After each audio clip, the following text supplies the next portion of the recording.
8:42 now, and a new survey by InsuranceQuotes.com reveals that many Americans are falling for common car insurance misconceptions. Yeah, for example, many people believe factors like car color affects their insurance rates. Hopefully not one of them.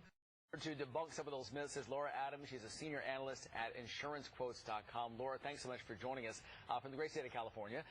So curious, give us a couple of those, the strangest myths you've heard about regarding insurance rates. Well, the car color is certainly one of them. The Insurance Quote survey found that 44% of our respondents said they believed having a red car could cause your rate to either go up or down. This is definitely not true. Not sure why this myth has been perpetuated, but the color of car has nothing to do with the rate of insurance. Make and model, yes, and certainly if you drive that red car poorly and you get violations or tickets, that can cause your rate to go up. Right, maybe your little speed demon in that red car. But something, Laura, that does actually affect your price can actually be where you live.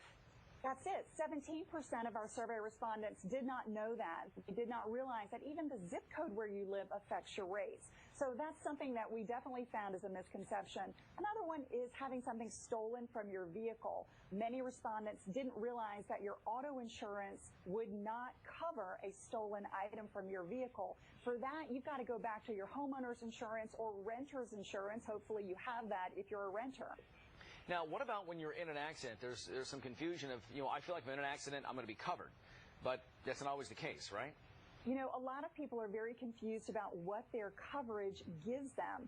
And whether it's your fault or someone else's fault, your insurance is going to cover you. But a lot of people were very confused about that. A lot of people didn't even realize that if the accident was not your fault, that it would be covered. So this is something that tells me people are just really not sure about what they're paying for. We want people to understand what the coverage is that they're paying for, make sure they're using it to their advantage.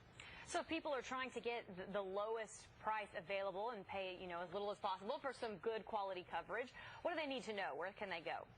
They to shop around. That's the biggest piece of advice I always give. Use a site like Insurance Quotes to get quotes from multiple companies. If you're not looking at multiple companies, you're not really seeing the full marketplace. So you want to shop and compare. That way you're going to know if you're overpaying or maybe you're underpaying and you have a good deal right now that you want to stick with, but you don't know until you get out there and shop.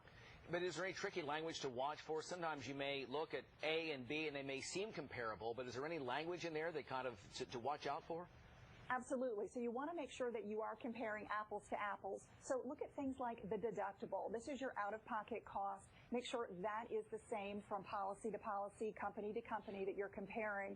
Also look at liability. So making sure that coverage is the same. That's going to be a big part of payment. So shop it apples to apples. That's the best way to make sure you're getting the best rate for your situation. Okay, and Laura, you mentioned briefly that the color of your car has no bearing on how much you pay, but you did say that the make and model, maybe the year. What do people need to know about that? Right, so a newer or more expensive vehicle typically is going to be more expensive to insure than an older vehicle or one that is not so expensive. So the higher priced vehicle that you have, the more it's going to be to insure. So that's something that you can really look at ahead of time before you make your purchase. We even have a calculator at InsuranceQuotes.com to help you understand what the rate is going to be for different types of vehicles. That'll help you make a decision. Okay, good advice, and we put all of those there on the screen for people to try and help debunk all of these myths and misconceptions. Laura, thanks so much. Laura Adams with InsuranceQuotes.com. Hopefully you've helped some folks out there decipher it. Thanks for having me. Thank you. Thanks so much. Yeah, I hate buying that new car, and then that's the sticker shock later when your insurance rates jump up with that first month. Another reason for me to hold on to it. That's right. I'm with you.